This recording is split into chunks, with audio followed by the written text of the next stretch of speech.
Ang Pilipinas ay mayaman sa mga kwentong kababalaghan. Mula sa mga kagubatan na magpasa hanggang ngayon ay may mga nakatagong misteryo sa mga tinayong gusali at lumang bahay na pinamumugaran ng mga kaluluwa.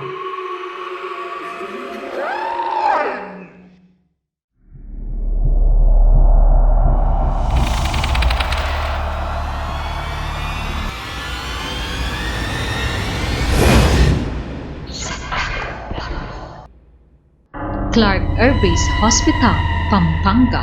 Itinatag ang Clark Air Base Hospital noong 1903 sa ilalim ng United States Army Signal Corps nang itinatag ang base militar sa Clark Angeles City, Pampanga. Naging saksi ito sa mga digmaang naganap sa Pilipinas, kabilang ang mga labanang naganap sa Pampanga. Ito ay isang bahagi ng pangunahing ospital ng base na naglingkod sa mga miyembro ng militar at kanilang pamilya, pati na rin sa mga sibilyan matapos ang pagkakasara ng Clark Air Base noong 1991 dahil sa pagsabog ng bulkan ng Mount Pinatubo. Ang mga pasilidad nito kasama na ang ospital ay naiwan at napabayaan. Sa mga sumunod na taon, naging sentro ng mga kwento at alamat tungkol sa sinasabing pinamumugaran ng mga kaluluwa ng mga sundalong namatay noong digmaan.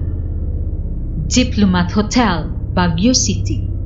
Ang Diplomat Hotel ay itinatag noong 1913 bilang isang pribadong rest house at seminar house para sa mga misyonaryong Dominikano. Paglipas ng panahon, ang Diplomat Hotel ay naging isang kilalang lugar para sa mga seminar at retreats. Ngunit noong panahon ng World War II, panahon ng pananakop ng mga Hapon, ang lugar ay ginamit bilang pansamantalang tahanan ng mga sundalo at kung saan nagaganap ang mga karahasan ng digmaan. Ang Diplomat Hotel ay tuluyang nagsara noong 1987 at ito ay hindi na muling binuksan para sa operasyon. Ang matagal nang hindi paggamit sa lugar ay siya nang pinagsimula ng kwento tungkol sa mga nagsasabing may naririnig na mga yapak, mga sigaw, nagpapakitang pare at madre at kakaibang tunog mula sa loob ng hotel. Dahil dito, ang Diplomat Hotel ay naging tanyag bilang isa sa mga pinakakilalang haunted na lugar sa Baguio City at sa buong Pilipinas. Fort Santiago, Intramuros, Manila.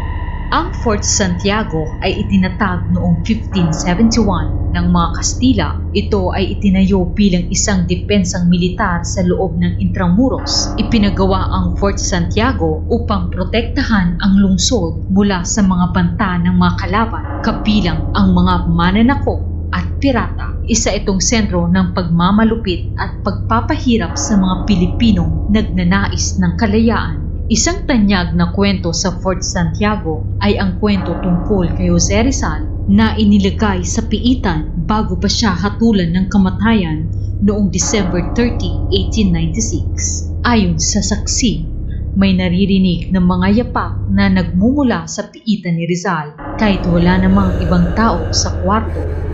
Isa pang tanyag na kwento ay tungkol sa ilalim ng tulay ng Fort Santiago. May mga kwento ng mga multong nakikita sa lugar na ito at inuugnay ito sa marahas na karanasan ng mga bilanggo noong panahon ng kolonyalismo. Mount Makiling, Laguna.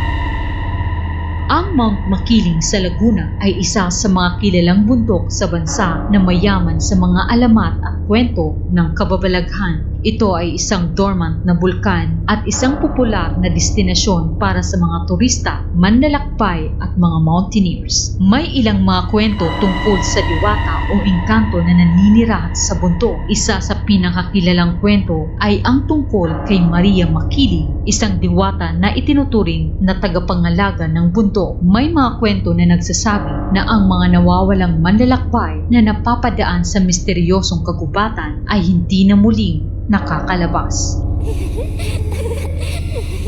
Ang mga kwentong ito ay nagbibigay dagdag na takot at misteryo ng Mount Makiling. Mount Cristobal, Quezon. Ang Mount Cristobal ay kilala bilang Devil's Mountain, ngunit itinuturing ito ng mga residente bilang isang banal na bundok at ang mga tubig na umaagos sa mga sapa ay tinatawag nilang holy water. Ang mga tao ay naniniwala na ang bundok ay may mga espiritual na kapangyarihan. Isa sa kilalang kwento ay ang kwento ng White Lady of Mount Cristobal. Ayon sa mga ulat, may mga saksi na nakakakita ng isang magandang babae na nakasuot ng puting damit na naglalakad sa kagubatan.